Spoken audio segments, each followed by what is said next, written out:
Sorry. Okay, great. Kick it off, girl. Okay. All right. So I'm doing this like real life with baby underneath me and 5-year-olds in there. So this is going to be a hot mess. It's fine. So I'm like freaking stoked. This is like the biggest honor in the whole world. I'm in Micah's downline. And so I totally know who Tara is. And she, like all of the Inspiration Dream Team, like website trainings when I signed up, like I know who Tara is. And so this is like the biggest honor in the whole freaking universe. But I'm like so freaking excited. This is like one of my favorite things to talk about is just what changed, because some of that stuff, it like blows me away still to be like, holy crap, I did that in a year. Because guys, I was the person who was hitting Success Club 6 on the last day of the month, because I was calling my grandpa, telling him I would send him a check in the mail because he didn't have Venmo. And I just needed him to give me his credit card. And I was like going to the neighbor's house to use their Wi-Fi so I didn't get in trouble. Hopefully compliance never watches this call. And like, I was totally not really hitting Success Club. So when you hear the whole Success Club 42 months, some of those months were a hot mess.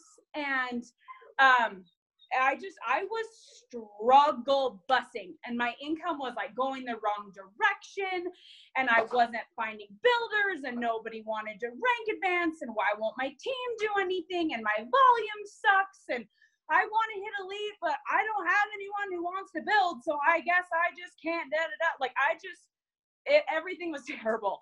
And I technically hit 2-star, which I was the emptiest 2-star in the world. I had my sister who was diamond and built herself and had a bigger team than me. She had like 8 emeralds or something, and she was diamond. And then I had my husband who I built to diamond, and that's it. Those were my only 2 emeralds I had underneath me. I had exactly 12 coaches. And then obviously my husband had to have 2 emeralds. One of them was my mom with my dad and my stepdad. And one of them was another girl who signed her mom and her husband and stuck around long enough for us to officially go 2-star, and then she quit. So, but because I was this fancy schmancy 2-star, I earned a retreat that Micah hosted. And that retreat changed my life. And I want to talk about like why. I want to talk about, and I was like really trying to figure out like, what is it that changed? And I broke it down into 2 sections. What happened at the retreat, and then what did I do once I got home? So a little backstory. I went to this retreat 5 days before I gave birth to Emma, my little 1-year-old playing underneath my table. And the only reason my husband told me I could go to this retreat is because technically the retreat house was closer to the hospital than my house is. And so he was like, you can go, but if you go into labor, like you need to whatever. So, but I was like feeling all these, like, I don't deserve to go to this retreat. I am such a fake 2-star. Like, I don't want to go. This is our last weekend as a family of 3, because we're about to have Emma, and my husband was working out of town, had been all freaking summer. And this was his first weekend. He was supposed to be home. And now I'm leaving, and it just was very like, I kept telling Jake, I don't want to go. I don't want to go. And he was like, I think you should go. This will be really important. And I kept telling Jaylyn, who's my coach, who's under Micah, that I was like, I don't think I'm going to go. And she's like, shut up, you're coming. And like 2 days before the retreat, I got myself super, super stressed about the retreat and about everything happening in life. Jake was still out of town. Is 8 hours away, and I started having contractions. And I called my midwife, and I was like, I'm having contractions, and you know, whatever, they have to say, go get checked just to be safe. And so I called Jaylyn, and I'm like, I can't come to the retreat. I'm having contractions. I'm in labor. I'm not coming. And she's like, girl, you're like saying fluid sentences. You're not in labor. Shut up. You're coming. But I called Jake, and I'm like, I'm in labor. They want me to go to labor and delivery. You need to come home. And he's like, babe, I told them that you're having contractions, and they said I can't come home. And I was like, but, okay, you didn't hear me. Like, I'm about, like, Emma is coming. I need you to come home. And he was like, I can't, Ash, I can't. We're almost done with this road. They know Emma's coming. We're trying to hustle. The deadline's tomorrow, and then they're good to let me come home, but I can't come home yet. And I remember that moment so vividly because all of a sudden I didn't have a why. Everyone says find your why. I had a why. I want to have financial stability so that I can help Jake quit his job. I whatever. No, all of a sudden, like they said it at Summit that I was like, that describes it perfectly. I found my fight. I found what was going to make me send my invites when I don't want to send them, and what's going to make me stay up till midnight if that's what it takes to finish my power hour. And because the pain of having Jake miss those moments, the pain of watching Casey, who's my 5-year-old, cry when she's FaceTiming him because she misses him, or cry when he's leaving, that moment was harder than the work it took on my side. So I found my fight. Turns out Jake was totally lying and was in the car and was like 45 minutes away and was trying to surprise me. And I still to this day am like, that is the best lie you have ever told, because that lie changed our life. And I'm so grateful you lied to me. Don't ever lie to me again, but I'm really grateful you lied.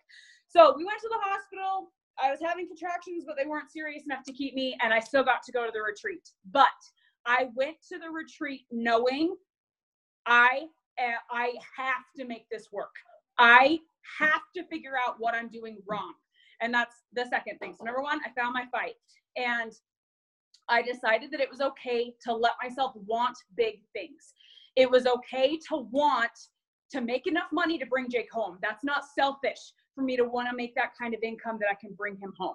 That is something that it's selfish of me to say that's not okay, and to have this continue to ruin my family. Like, it's okay for me to want big things. Number one. Number two, that I went into that retreat looking for things to tweak.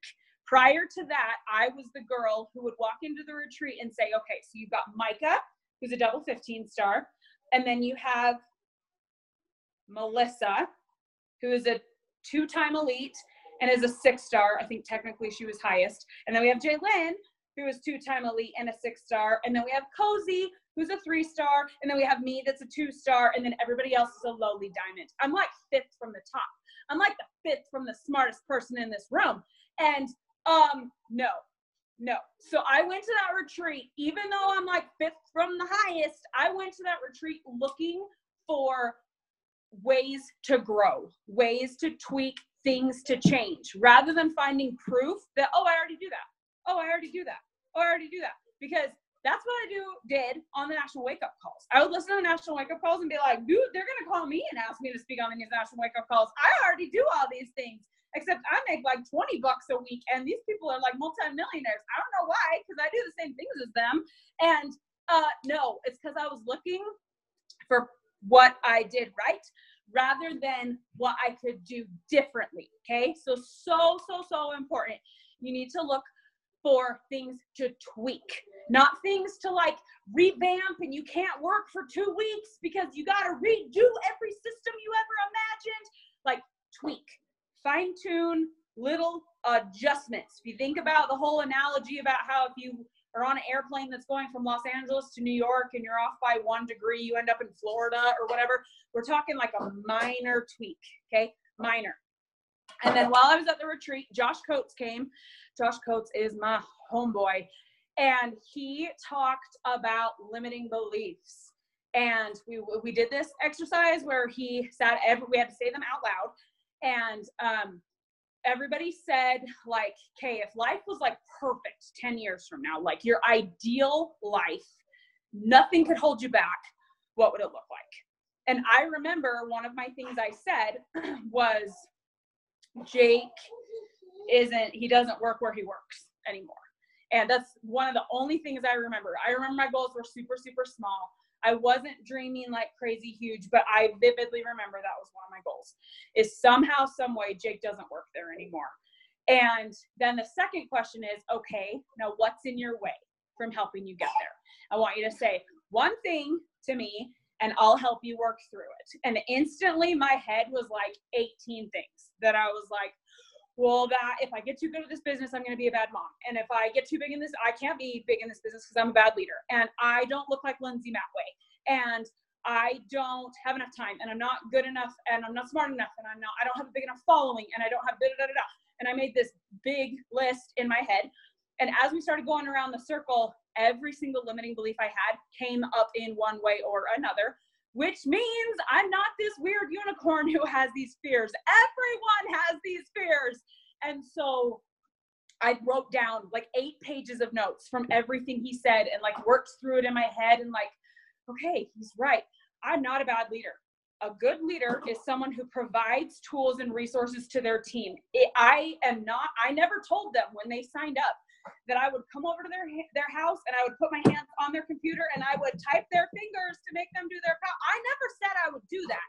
So if they're choosing not to work, if they're choosing not to rank advance, if they choose not to see the Value of Success Club, if they choose not to watch the National Wake Up Calls, if they decide to cancel their Shakeology, that's not on me. My job is to provide resources and be a friend and a positive cheerleader and inspire them. And that's all I have to do to be a good leader. And so I like came out of it like, no, I'm a good leader because I provide resources. P.S. That's an affirmation. We're coming to that. But like my voice changed. It was like, well, I'm a good leader. I can do this. And the whole mom one that like I had a 3-year-old and I'm like 5 days from giving birth. Like how the freak am I supposed to have this explosive business with a brand new baby? And that Micah, and I said that one out loud, that I was like, I don't want a nanny. I didn't start this business because I wanted to hire someone to watch my kids. I started this business because I wanted to make an extra couple $100 a month. And I'm well past that, but I have bigger goals because Jake's job situation has changed, but I still don't want to sacrifice my kids. And Micah was like, then don't. Be intentional. Just do exactly what I'm doing right now and work when your kids are next to you. And let your kids see a good example of what it means to hustle and work hard. And to what we do is we inspire and impact and spread joy in mass quantities. Let your children see that and get in and get your ish done. Work from a list, be intentional, and then put your phone away and be the mom you want to be. And do the puzzles and play the games and braid the hair and do Play-Doh, whatever, and do the things and do the mom life. The whole like scroll your phone for 12 hours and say you're working. No, you're not. Ashley Molt's dad doesn't work 12 hours. Okay. Nobody works 12 hours. So I was like, okay, I can do this. I can do this. And I discovered like massive block was my mom, which not everyone has like these kind of deep rooted things, but my mom killed it at network marketing when I was a kid. Killed it. Discovery Toys, Pampered Chef, Mary Kay, and Tupperware. Don't ask me why she did all 4 because I have no idea. But we had a free vehicle with all 4 companies. And she like spoke at a Canada convention for, I think that one was Discovery Toys, like their version of Summit. They flew her to Canada. Like she was great. But back then, network marketing was a lot of parties. And so stuff was at night when people's husbands were home to sit with their kids. And my dad has a lot of mental health issues. And so I remember vividly multiple times him threatening to kill us if my mom left. And that she would be like, hey, everything was done. We were bathed, we were in pajamas, dinner was done in the oven. All we needed to do is eat, brush teeth, go to bed. Like, that's it. Like 20-minute routine. Everything else is done. She'll do the dishes when she gets home. Everything is done. And he would be like, I can't guarantee they'll be alive when you come home. And they would fight and they would scream at each other. And it was terrible. I vividly remember this. And then they got divorced. And clearly there was more to their divorce than network marketing. And I somehow had planted in my head, if I get too successful with network marketing, I will ruin my marriage and I will not ruin my relationship with my kids, because I have a good relationship with my mom, but like it caused some emotional scarring. And so I had it in my head that it will, like, this network marketing will ruin my relationship with Jake, and I'm going to get divorced if I get too good at coaching. And as a result of me thinking that, I remember I looked for coaches who got divorced. I looked for coaches who were saying they were struggling in their marriage. And because my brain was looking for proof, my brain had found a story and my brain wanted proof of the story. So I kept looking for the proof, and guess what? You find what you look for. Law of attraction is a thing. So I found all this negative, crappy proof. And that retreat really woke me up. That Josh like really called me out on my ish and was like, hey, walk me through it. You become the next Micah and you hit Million Club next year. What's going to happen to your marriage? And I was like, well, or what bad thing will happen to your marriage?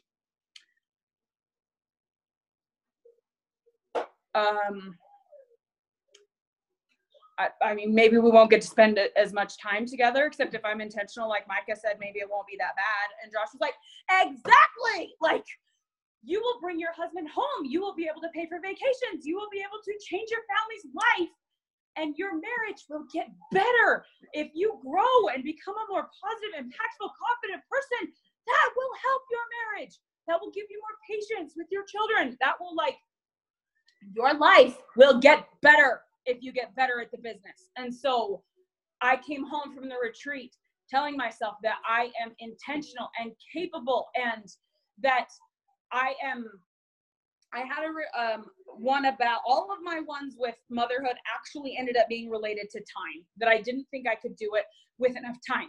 So I have a shiz ton of affirmations about being good at time. So, but I'm getting ahead of myself. Those are the 3 things that happened at the retreat that were like, okay, I found my fight. It is okay to dream for big things. It is okay to want more. And I am going to tweak things because I'm not the smartest person in the room. And I'm going to find proof of things I can change because I'm not the smartest person in the room. And I'm going to work on my limiting beliefs so that my voice is positive. Okay. Then I came home and I have like a massive list. So do not write them all down. Just write down the ones that you're like, yes, I need to tweak that. Because remember, we're not revamping everything. We're just going to tweak. Okay. Number 1, affirmations. I came home and I became my best cheerleader. I came home and dude, I sound like the cockiest son of a dang you ever met in your life, because my inner voice is like, girl, you are the shiz. And literally, I have an affirmation that says, I am freaking grateful I get to wake up and be Ashley McClellan, because there's no one else I would rather wake up and be. And I have one that says that I'm somebody else's celebrity. And that's like, I tell myself, if I go too long without posting in my stories, people are going to be sad that they're not seeing what I'm doing. Because, you know, I took too long between changing diapers to tell them what I'm doing with my life. Like, I don't have that interesting of a life, but I think I do now, because I tell myself I have an interesting life. And I tell myself, my number 1 affirmation that I say every day is that I brought Jake home from, I'm getting ahead of myself. I did bring Jake home. He quit that job in February, and it has been the best thing for our marriage ever. Best thing ever for our marriage. And so my number 1 affirmation, the very first thing I say every day is, I brought Jake home from Geneva because I'm a badass and I did what others won't, which is why I have what others want. And that is the first one I tell myself every day, because there's a reason I am where I am and not everyone is where I am, because I made sacrifices other people are not willing to make. And I showed up every single day when other people don't want to show up every single day. And my last affirmation I say every day, I'm really surprised. Normally I don't remember these off the top of my head, even though I've said them every day for a year. When I get on the spot and get like super turned on, I can't remember them. I just said I got turned on. You know what I mean. The last one, it says, I live an intentional, amazing, abundant, purposeful life that I wake up every day excited to experience. Okay. I created that one when Emma was 5 days old, and I started reading 5-second rule. And Mel Robbins was like, you should set your alarm for half hour earlier than you do right now and put it in another room and don't push snooze and blah, blah, blah, blah. And I'm like, that's a nice thought. I have a 5-day-old baby. I'm not waking up half hour, like, no. And so I didn't do it. And I turned off my book for the day because I did my 20 minutes. And I turned it back on the next day. And Mel was like, so did you do it? And if you didn't, why are you still listening to this book? Because clearly you're not going to do anything I'm telling you. So this is just a waste of your time. You should stop listening to my book. And I was like, oh, dang. So I did it. I put my phone in the bathroom and I set my alarm for it wasn't anything crazy. I think it was 6, 7 maybe. And I woke up before Emma, before Casey, and I came downstairs and I got some power hour stuff done, and I got in my workout, and I had breakfast made when they came downstairs, and I was like, holy crap. And so the next day I set my alarm for 5, and I woke up every single day at 5 o'clock until very recently I changed it to 5:30. And I am very consistent at waking up early, because that's a sacrifice I could make. No one needs me at 5 o'clock. No one's going to be replying to my inbox. So if I hurry and like blitz through stuff, it's not going to hurry and fill back up like it does if I do it at 2 in the afternoon. And my kids don't need me. And I can get in my workout uninterrupted. Y'all have Transform 20 now. You have experienced the 10, 15, 20 minutes with the step. That is a little kid magnet. And I can tell you from experience, don't try to do burpees with your kids around with the step, because you might accidentally kick them and they might accidentally cry and you might have to pause the workout, and it's terrible. So I don't do my workout when my kids are around, because I don't want to yell at them and it's my Zen time. So I need to wake up and do it before my kids need me. And that's a sacrifice I can make. And I read, so 5-second rule helped a lot with that. And Miracle Morning helped me a ton with that. Along the Miracle Morning lines, they have you wake up and do your savers. And the V is visualization. Remember, I said I gave myself permission to want big things. I looked at a calendar and I said, I want to hit elite. I have no freaking clue how I'm going to do it. I have no builders. I have no one who's hitting Success Club accounts for elite. I have no idea how I'm going to do this, but I'm going to do this. I'm going to hit elite. And I looked at a calendar and reverse engineered it, because Doug said you only need 2 coaches a month to hit Success Club, and just help 2 coaches a month hit Success Club, and your APV will add up, and you help new people get a point by signing their husband. And by the end of the year, if you've got people hitting Success Club 10 to 1, you'll have the diamonds. And so I was like, okay, I can do this.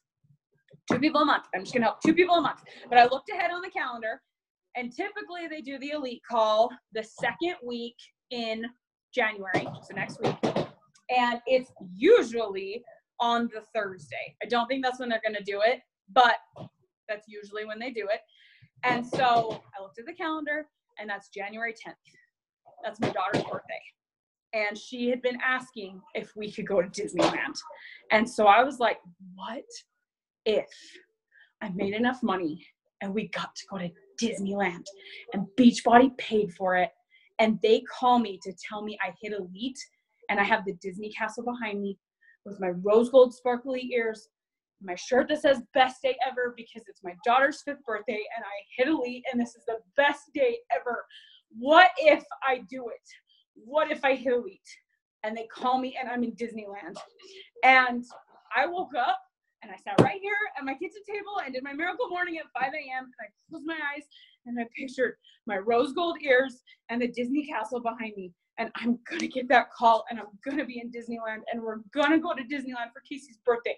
And we're going to do this. And we did it. We're going to Disneyland. We leave in 3 days. And we paid for our entire Disneyland trip with 1 week's check. And I'm like everyone knows that like, I'm planning my whole trip because they keep changing the date of the call that they're like, it might be Tuesday, it might be Wednesday. Then I'm like, you have to tell me because I can't be on the California Adventure side because I need the stupid castle behind me. So you have to call the day I'm in the Disneyland side, which good thing we're going for 4 days. I got lots of time. But, and then not only that, I'm getting the elite call and I'm going to be so memorable with my rose gold ears and my kids all in our matching Disney clothes and whatever. They're going to put my reaction thing on the elite call that they share at Super Weekend. And my team is going to be like sitting with me and we're all going to get screamed together that we hit elite. Like, and I visualized the freaking crap out of this. And it became so real that Casey has like this Disneyland book that she like pulls out every now and then and she'll talk about Disneyland for her birthday. And can we ride Pirates of the Caribbean? And can we go to Goofy's Kitchen on my birthday for dinner? And can I go to Bibbidi Bobbidi Boutique so they do my hair and they do my makeup and they paint my nails and I can be a princess for a day? And I want to meet Rapunzel this time, Mom, because when my mom took us in March, we didn't get to meet Rapunzel. And so she's like, we got to find Rapunzel this time. And we got to whatever. And she, like, my dream became so real, she knew it was a thing.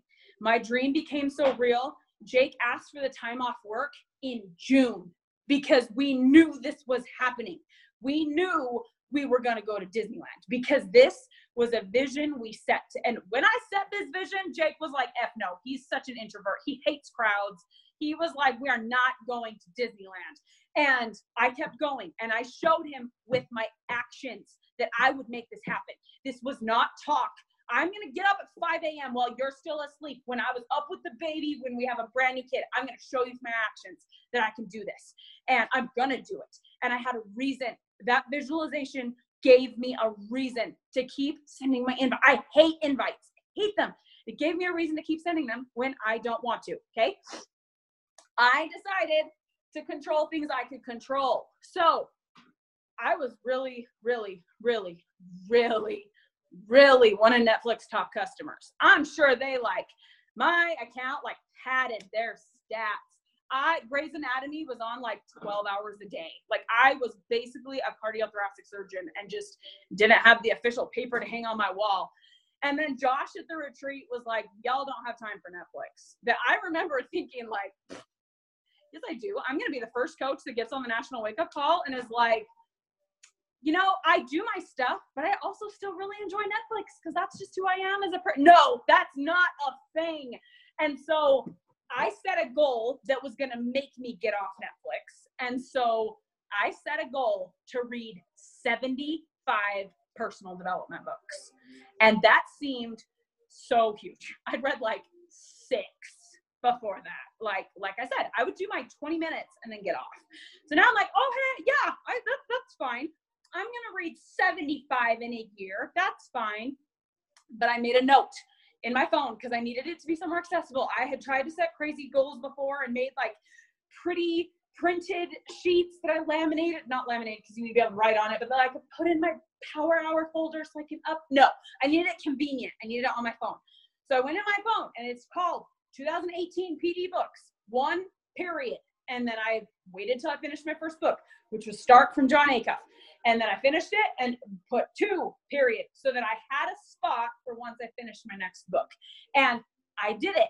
I got a teeny bit behind. So I did 45 hours of PD in December. My Audible reminded me, but I did it. I read 75 PD books. And that is a massive part of where my growth came from because I became more committed to my growth than I was to my excuses. And I still love Netflix. I watch Netflix at night with Jake. And right now we're watching Cheers because clearly I was a deprived child and I never watched that before. And that show was really funny, but that's the only time I watch it. I don't watch Netflix ever. I have no idea what's going on in the show. This Is Us. I've never seen it. And I don't watch TV because when I have free time, when I'm doing laundry, when I'm doing dishes, when I'm in the shower, when I'm getting ready, when I'm driving, when I'm whatever, I'm doing PD. I look for ways to fill my brain with positivity. Okay. So I did so much PD. That's something I could control. I can't control how many people buy a challenge pack. I can't say I'm going to hit SC 100 and I'm going to sign 50 new business builders this month. I don't have any control over that. I don't have any control over how many people are ready to build the business. I don't have any control over how many people are ready to commit to their health right now, which I'm going to get to that in a second. But I can control my PD. That is something that is 100% in my control. I put my blinders on. Micah, and I'm sure you guys have the same problem because you guys have a freaking successful upline. When you have a successful upline, there's lots of things to compare to. And the leaderboards come out and you're like, holy crap. They signed 9 coaches in the last 10 minutes. And I haven't signed a coach in 4 months. And they're already at SC whatever. And it's the 3rd. Oh my gosh, I just must suck. And oh my gosh, they hit team leader. My volume, I have 10 points. No, I'm never going to hit team leader. And that you cannot compare. My job is to be a better Ashley today than I was yesterday. That's it. And to be better today than I was a week ago. And to be better than I was a month ago. And to be better than I was a year ago. And it's the compound effect. You are just a teeny bit better today than you were yesterday. You're going to be in a whole new life a year from now. And that's not because you make some gigantic leap. It's because you just do a little bit better today than you did yesterday. So when you're in your workout, especially this is perfect for Transform 20 coming. When you're in your workout, you up your number by 1. And you're upping your transformers by 1, not by 100 in a day. You're upping them by at least 1. You're doing one more burpee. You're adding in the impact when you didn't do the impact yesterday. You're choosing a little bit more veggies today than you did yesterday. You're having your Shakeology earlier than you did, so you're not procrastinating it. You're whatever. You send your invites by noon instead of at 9 p.m. You did 5 more minutes of PD. Like, you find ways to be a little bit better, okay? I made it fun. Doug did this talk. This was the thing that made me realize, like, holy crap, I have a bad attitude. Doug Moss, he's Micah's corporate rep, did a talk at Micah's retreat about the 7 successful traits that successful coaches have, whatever. And he started saying them that I'm like, I do that. Well, I do that one.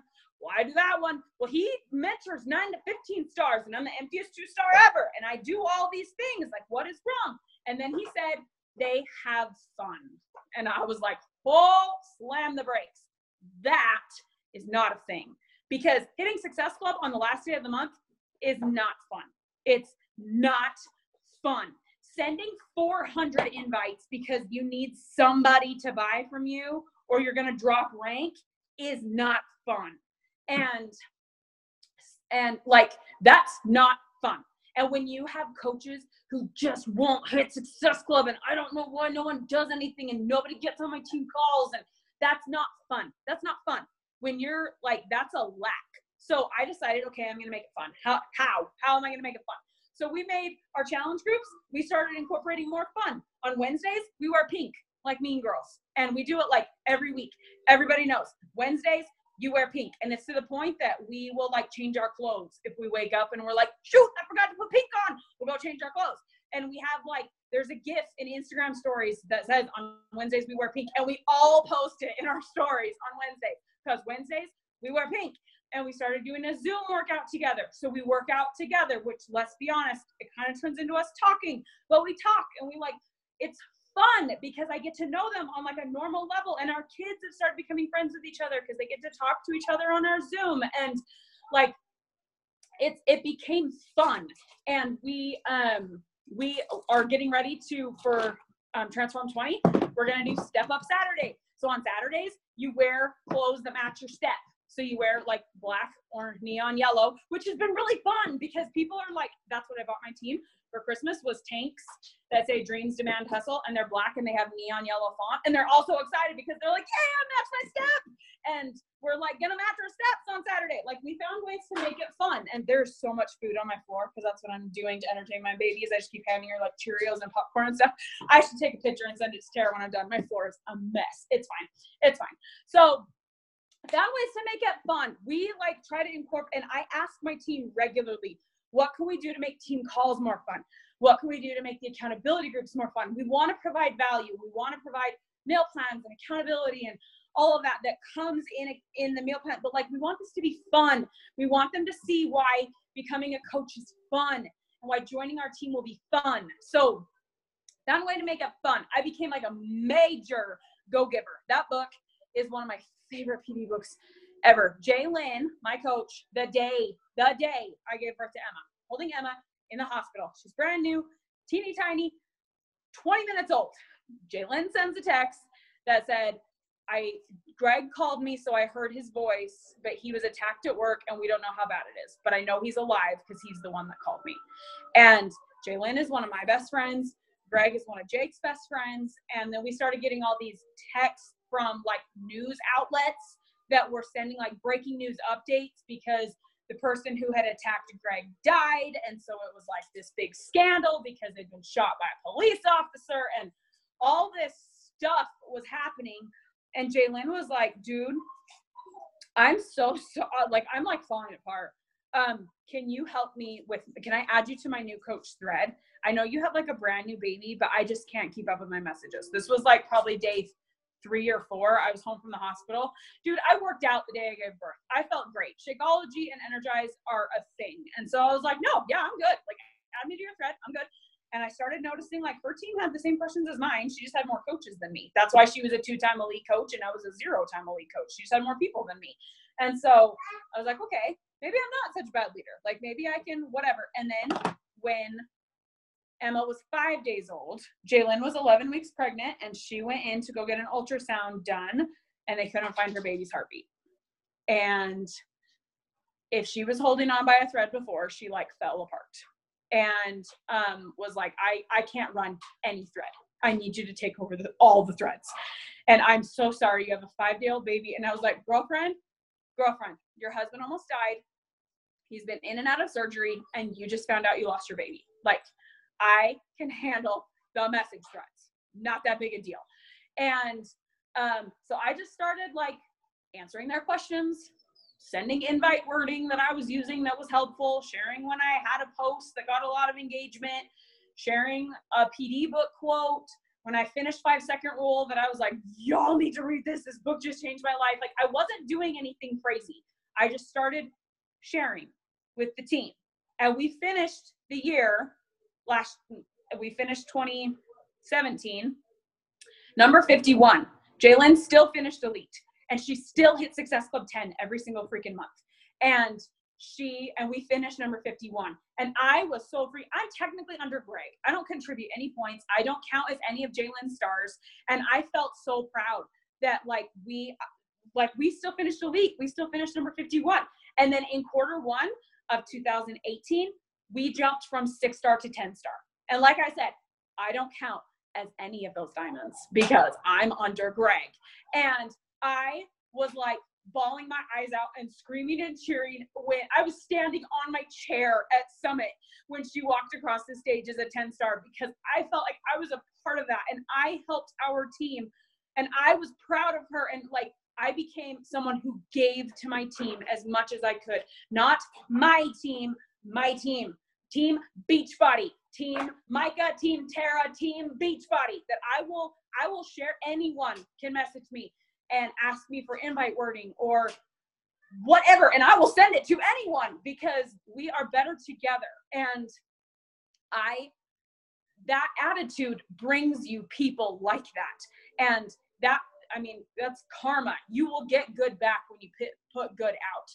And it taught me how to lead a team. Leading a team is not anything special. You just be a really good example. That's all you do when you lead a team. And so I just felt like, oh my gosh, I'm like the leader of Jalen's 2-time elite team because she's like going through all this stuff. I need to like really show up and do my PD because, I'm like the leader. And it made me start showing up. That's all a leader does is they show up and they lead the way. That's all they're doing. Is Bonnie Engel has a really good quote that's on the top 10 board at corporate that says, a leader is simply someone who paves the way, that they're just far enough ahead. That's all a leader is. They're not doing anything different.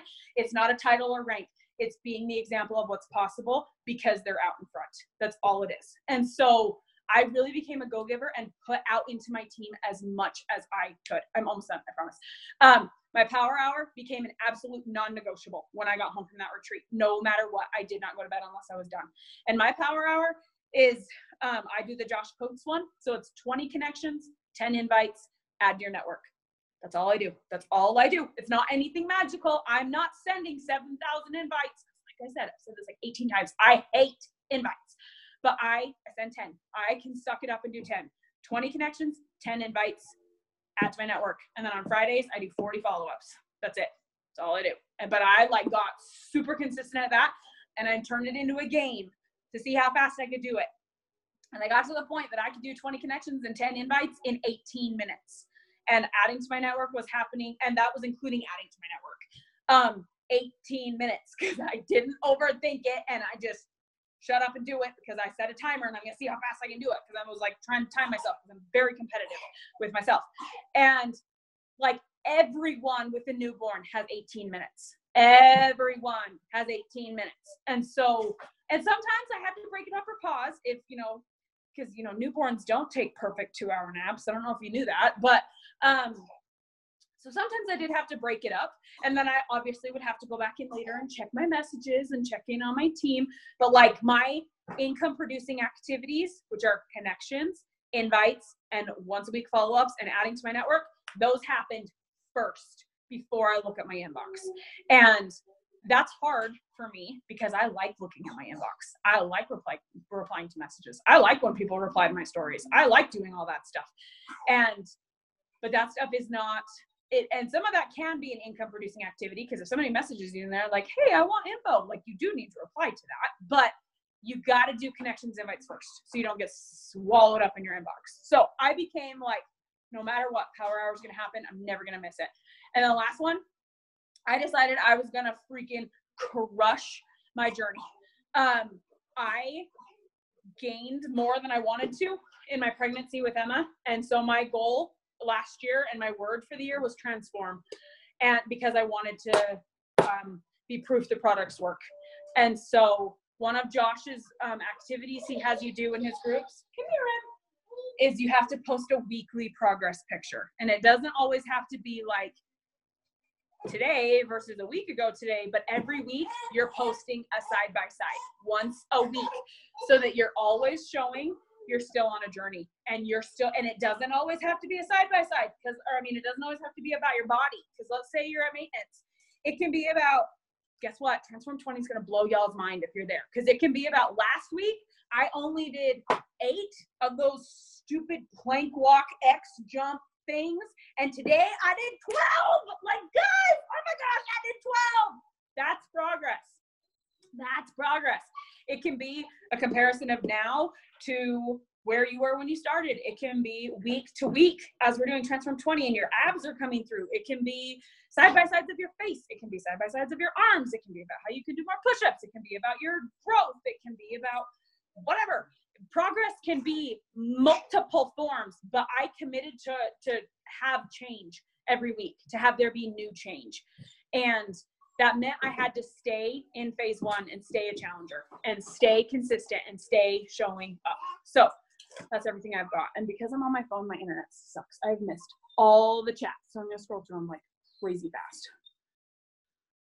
They're saying how much they loved you. This was like, seriously, I'm like, I feel like I'm at church. It's so good. I'm crying. I'm laughing. It's like the best call ever. Ashley, you're so amazing. Where are you now? I probably turned off my thing. I freaking love you. So seriously, your team has a really good energy, because sometimes when I talk about this stuff, it doesn't get you can tell how it's received, and like, you guys have a very good energy. Well, you guys, yeah. So yeah. I'm co-hosting this with Candace Talbot and Shane Fryer's team, and it's so funny because we're a lot alike too. And I knew my team, I'm like, oh, this is like perfect. You guys are going to love her. And all I've been seeing in the thread, even my thread that I have with my girls, are like, oh my gosh, I love this girl. She's my spirit animal. I love her so much. So we are and what you shared with us, I mean, like a call to action, guys, keeping it simple, 20 connections, 10 invites, add to your network, and follow up like a beast. Like, following up on Friday, that's what Micah and I used to do all the time. And that's when people get paid. So it works. And that's how simple you can make it. So many of us are overcomplicating. So we thank you so much, even though you're feeding your kids popcorn. Seriously, I'm going to send you a picture. My floor is, and Jake just walked in the door with pizza because I never made dinner. Shit. Yeah, my floor is a joke. It's so bad. It's so bad. But that is real life. You're amazing. And I hope you have an awesome time at Disney. We'll be rooting for you, girl. So excited. Bye. Thank you guys for hopping on.